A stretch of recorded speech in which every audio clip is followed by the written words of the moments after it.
guys, and welcome back to Cheap and Green. Today I want to share with you my weekly muffin recipe. This recipe I actually copied out of Dragon magazine back in the 80s. It's true, I'm a geek. It's true. I played Dungeons and Dragons and I read all the Tolkien books. And this recipe says, this is what you feed 13 hungry dwarves and a wizard when they drop by unexpectedly for tea. Other than being extremely nerdy, it's actually a really great recipe, and I'll have it at the end of the video so that you can download it and use it. But what I like about it is that you can fudge the ingredients quite a lot. And of course, since it's from the 80s, I have made this recipe literally hundreds of times.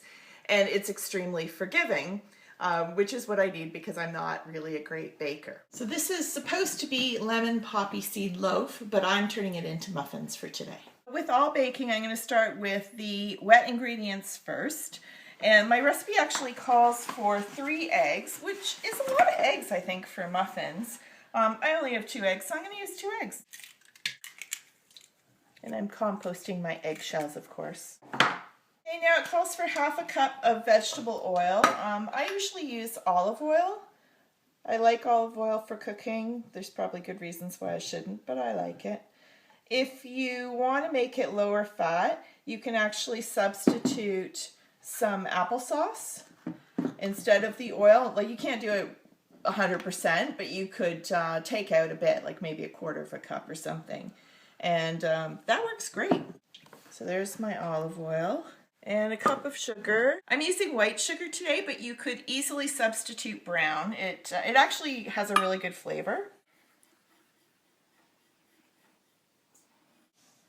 My recipe actually calls for orange juice, but my daughter really prefers lemon juice, so lemon juice it is.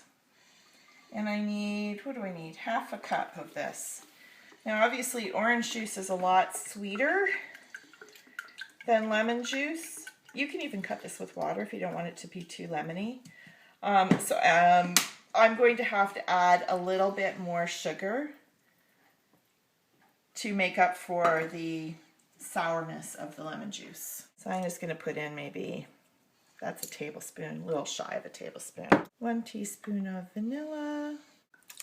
And this is the surprising part. There's actually ½ a teaspoon of almond extract. Now, if you don't have almond extract, well, don't put it in. It's not a big deal, but it actually makes it taste, it's a really nice flavor. I like it. All right, that's all the wet stuff.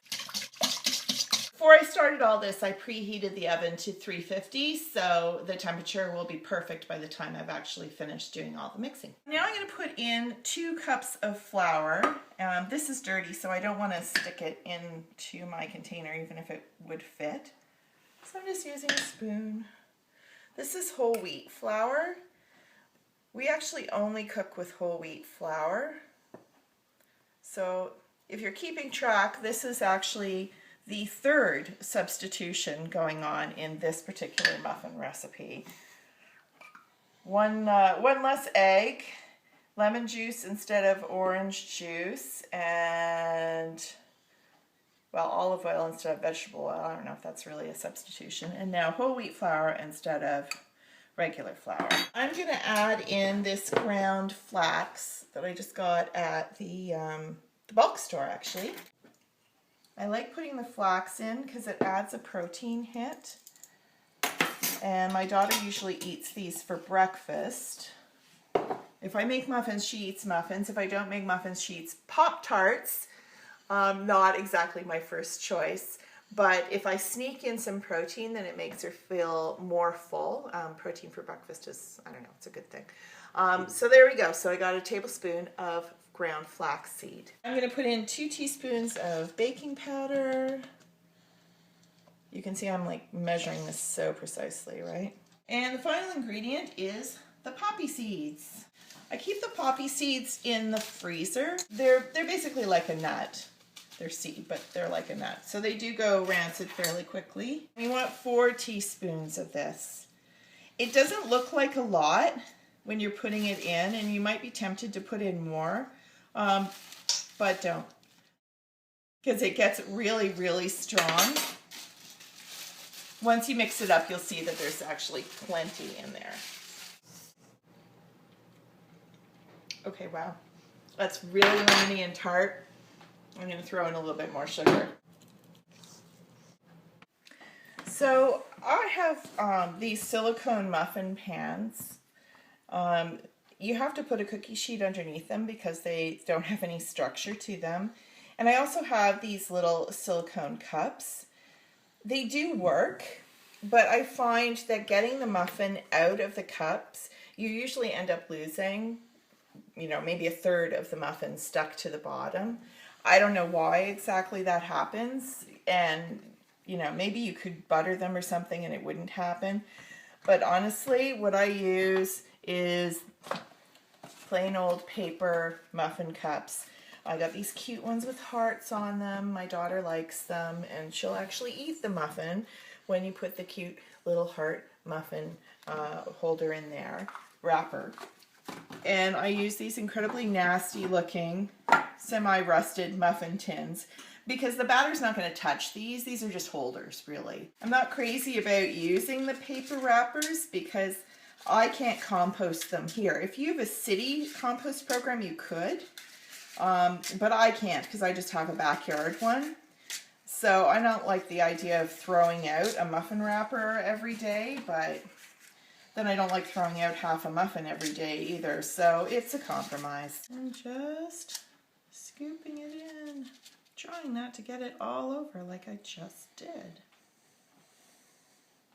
This recipe makes about a dozen, or for some reason, for me, it makes 11.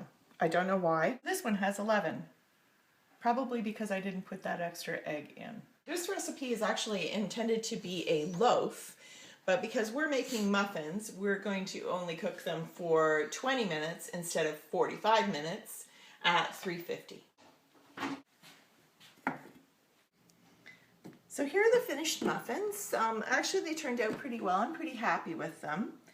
Muffins are really great if you're working with a budget, because if you have any kind of leftover fruit, like maybe you've got some strawberries that they're a little past their prime, they're not bad, there's nothing wrong with them, but they're not so nice fresh, you can throw them into a freezer bag and chuck them into the freezer.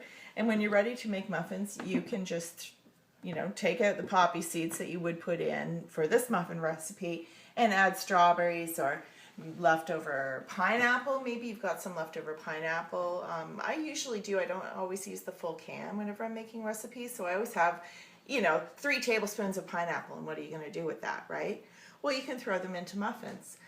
So they're very forgiving for using up some leftover fruit, and you can substitute quite heavily, as you saw.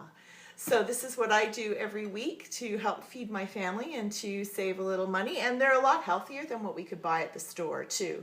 A lot cheaper and a lot healthier. So thanks for watching. Please subscribe if you're enjoying the show, and let me know what you think in the comments below. I'll see you next time.